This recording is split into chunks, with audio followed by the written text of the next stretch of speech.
Do you guys know me? My top 5 favorite factions are, fill it in with me as I go along, Empire, Droids, Separatists, Clones, and obviously number 5, General Grievous. And the faction I want to talk about today more specifically is the Droid Faction. Actually, funny enough, currently in my G12 project that I'm working on is the Droid Faction. I got HK-47 to Gear 12 recently, working on getting the B2 Super Battle Droid. Obviously, got General Grievous at Gear 12, one of my first Gear 12 characters. But the reason why I'm focusing so much on the Droid Faction is because we got T3-M4 a few weeks ago, and in the reveal for T3-M4, if you don't remember, the developers gave a teaser saying that although T3-M4 is supposed to make the Droid Faction a lot better, the droids won't become meta, ... at least for now. I think T3-M4 is really critical for the future of droids. If you haven't seen the kit reveal, click on the card in the top right hand corner. But this guy has a lot of stuff in his droid kits that makes the droids so much better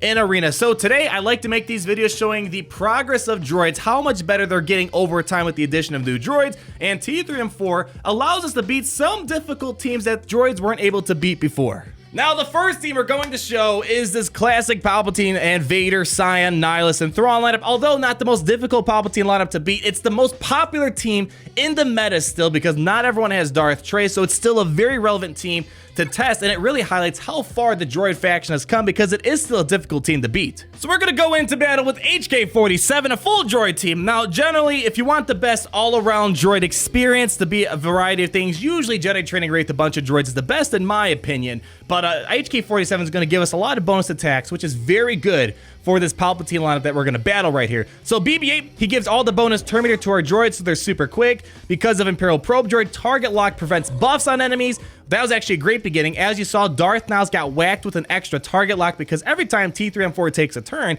he's spamming a random target lock on someone. But the thing that's really important, that's gonna fuel our droid team, kind of like R2-D2 in a way, he gives plus 8% critical damage to all droids for each debuffed enemy, so plus 40% critical damage. We're getting plus 100% defense penetration, and we're gonna push back turn meter with this ability and even apply a bunch of debuffs right there. I mean, excellent beginning, and because of all the damage output T3-M4 is giving, we're gonna give even more offense up to IG-88. Now watch this AoE ability and watch how much damage he can do.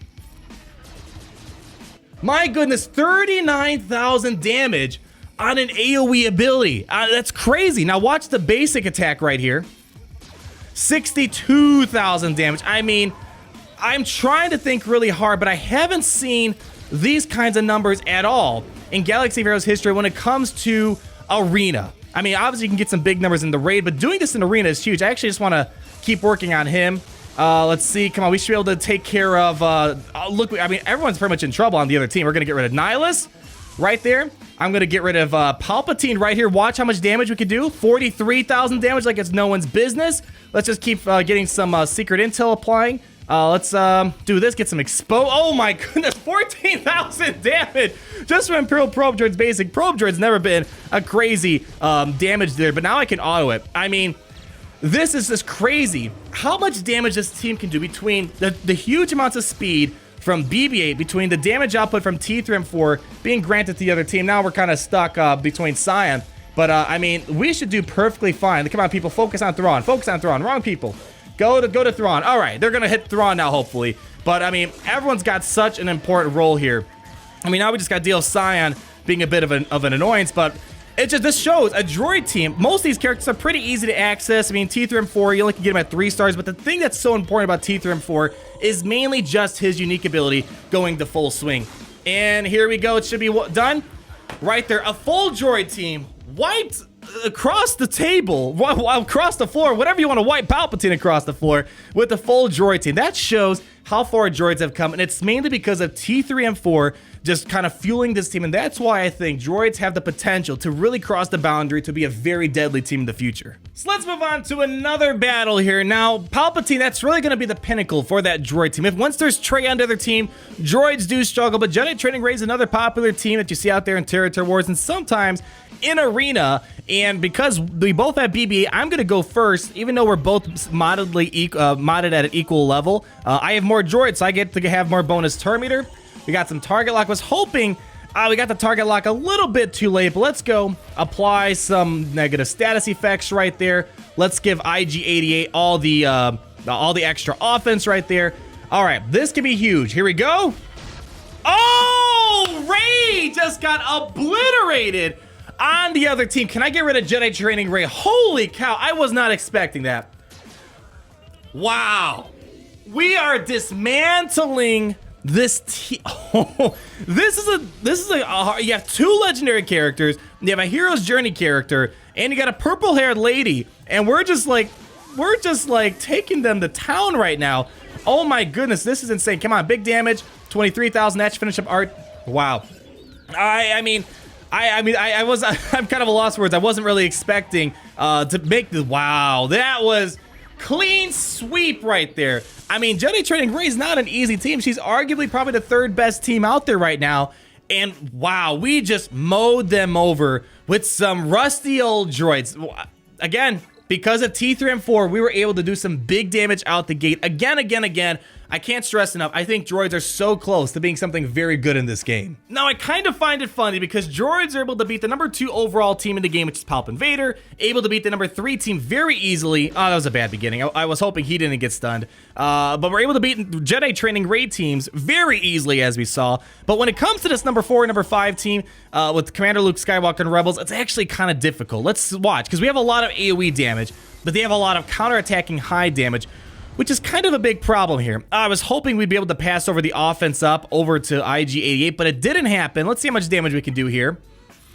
All right, it's still okay damage. Luckily, he has high evasion up against target-locked enemies, so we should be able to finish off Han Solo.